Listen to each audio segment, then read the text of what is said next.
Ketika dia sanggup menjawab, tiba-tiba penyuruh dari langit mengatakan, sadaqa abdi, hambaku telah benar. Kemudian Allah Subhanahu wa ta'ala berfirman, bentangkan kuburan itu seluas-luasnya. Kemudian hembuskan angin dari sorga. Maka tiba-tiba kuburan itu meluas. Kemudian angin dari sorga masuk ke dalam kuburan. Disitulah datang seseorang yang sangat tampan sekali, yang sangat indah sekali, yang sangat luar biasa tutur katanya. Tiba-tiba datang kemudian mengajak bicara, ngobrol. Tanpa terasa kemudian kiamat sudah dibangkitkan. Maka orang ini bertanya, siapa kamu? Kenapa kamu asik sekali berbicara dan ngobrol dengan saya? Maka orang ini mengatakan, ana amaluka saleh. Sayalah amal soleh, sayalah solatmu, sayalah puasamu, sayalah qiraatul Qur'anmu, sayalah birrul walidainmu, sayalah zikirmu, dan begitu seterusnya.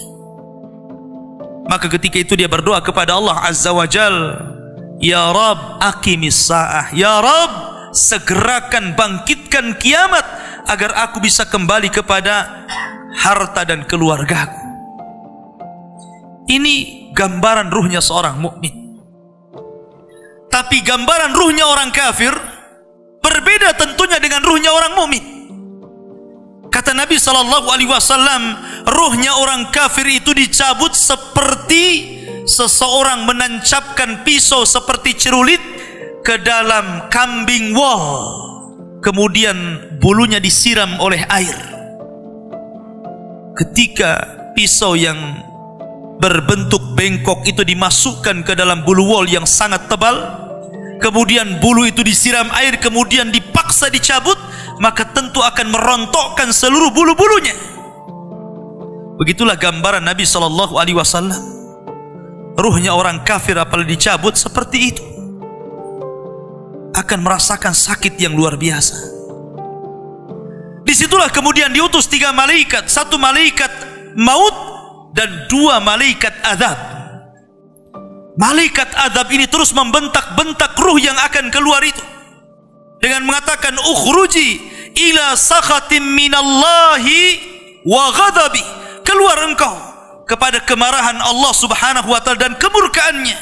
Dari situlah ruh tidak mau keluar, tapi tetap saja oleh malaikat maut dipaksa keluar, sehingga dia merasakan sakarat, merasakan rasa sakit yang luar biasa.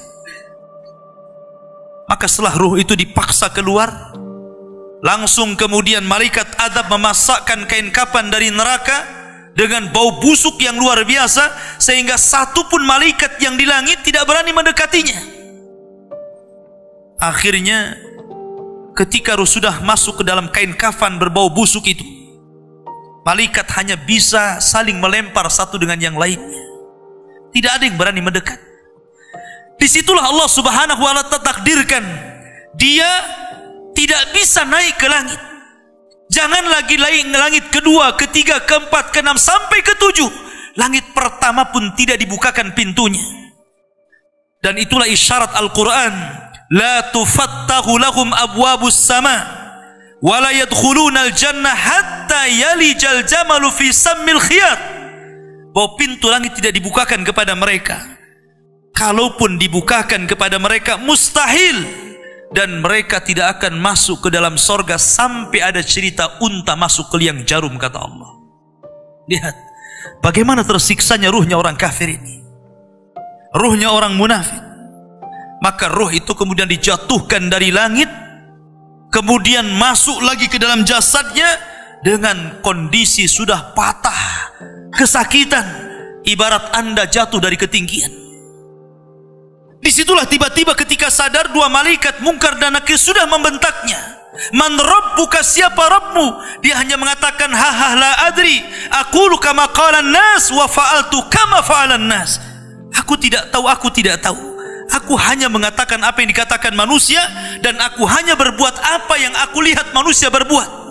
Hanya taklid, ikut-ikutan. Maka dia pun dipukul setiap salah menjawab dengan gada malaikat yang kalau diletakkan di gunung Uhud, hancur gunung Uhud itu, kata Nabi SAW. Kemudian ditanya tentang siapa nabinya, tidak bisa menjawab. Kemudian ditanya tentang apa agamanya, tidak bisa menjawab. Maka ketika itu datangkan laki-laki yang jelek, laki-laki yang tuli, laki-laki yang bisu, yang hanya di tangannya palu yang siap memukul-mukul dia sampai kiamat dibangkitkan. Ma'asyiral muslimin yang dimuliakan Allah Azza wa Jalla. Ketika itu ada seruan dari langit, angkadzaba abdi, hambaku telah berdusta. Sempitkan kuburannya, bukakan pintu ke arah neraka, biar hembusan-hembusan neraka masuk ke dalam kuburannya.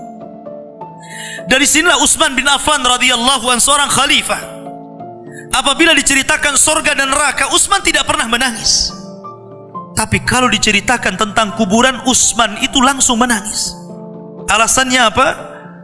Kata Utsman bin Affan, karena kuburan itu yang menentukan kemana arah seseorang. Kuburan itulah yang menentukan kemana arah seseorang. Apakah dia masuk ke dalam ashabun nar ataukah ashabul jannah.